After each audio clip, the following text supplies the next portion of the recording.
Assalamu alaikum. Now we will start the lecture number 21 of the current lecture series Fuel Chemistry. पहले हमने chapter number 1 किया था fossil fuels के बारे में. Now we will start the chapter number 2 that is about the alternative fuels. ठीक है.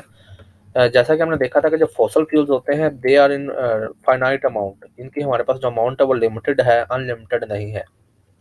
तो दैट्स वाई आने वाले कुछ सालों में जो फॉसल फ्यूल्स होंगे वो हमारे पास ख़त्म हो जाएंगे.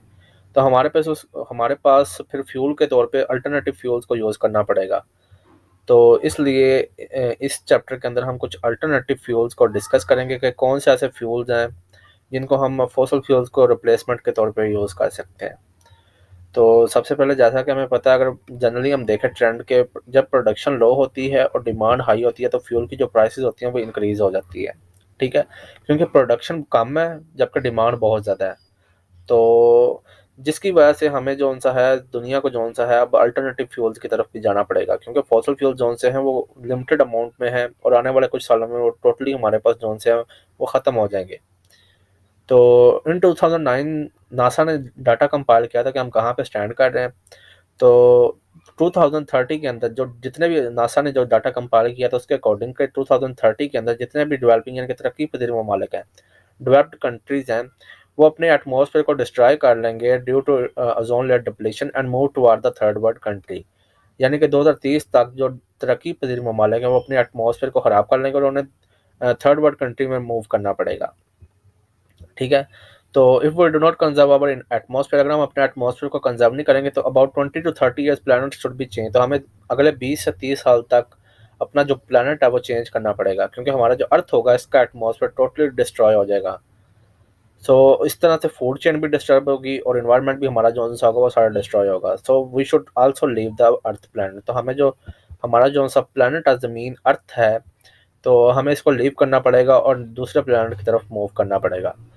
तो अगर हम दूसरे प्लैनेट्स की बात करें तो जो हमारे सोलर सिस्टम में जो प्लैनेट है वीनस, ठीक है, जो वीनस है इसमें एसिड रेन की अमाउंट सबसे ज़्यादा, जिस इस प्लैनेट के ऊपर जो डिस्ट्रक्शन है जितनी भी, वो सारी की सारी एसिड रेन की वजह से है.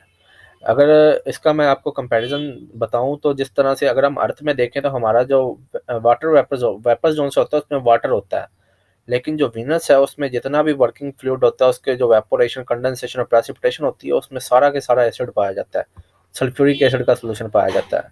ठीक है. तो यानी कि वेपोरेशन में जो वेपर्स बनेंगे वो भी सल्फ्यूरिक एसिड के बनेंगे, इतनी ज़्यादा एसिडिटी पाई जाती है एसिड रेन होने की वजह से. उसके अलावा हमारी जो अर्थ है इसके अंदर एक फीचर है जो कि दूसरे किसी भी प्लानट में नहीं है कि हम our earth has self straining potential and self recovering potential. हमारी जो अर्थ है वो सेल्फ स्ट्रेन कर सकती है, सेल्फ रिकवर कर सकती है खुद को. इसकी अगर हम एग्जांपल देखें कोविड-19 के दौरान हमारी जो सी ओजोन लेयर है जो कि डिप्लीट हो रही थी, उसने अपने आप को रिकवर किया है for more than 50 years has recovered. ठीक है, अगले 50 साल के लिए ओजोन लेयर ने अर्थ ने अपने आप को क्या किया है, रिकवर किया है.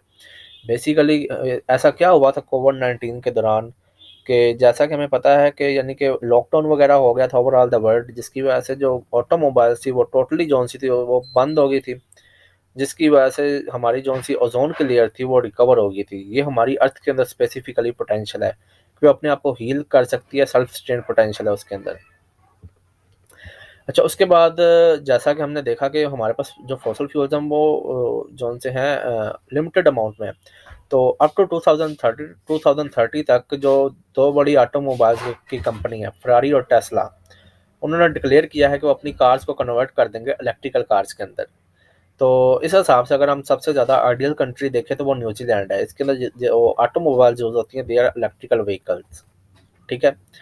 So they produce energy from wind, वो वाइंड एनर्जी से यूज़ करते हैं ताकि जो फ्यूल कंजप्शन है उसको मिनिमाइज कर सकें.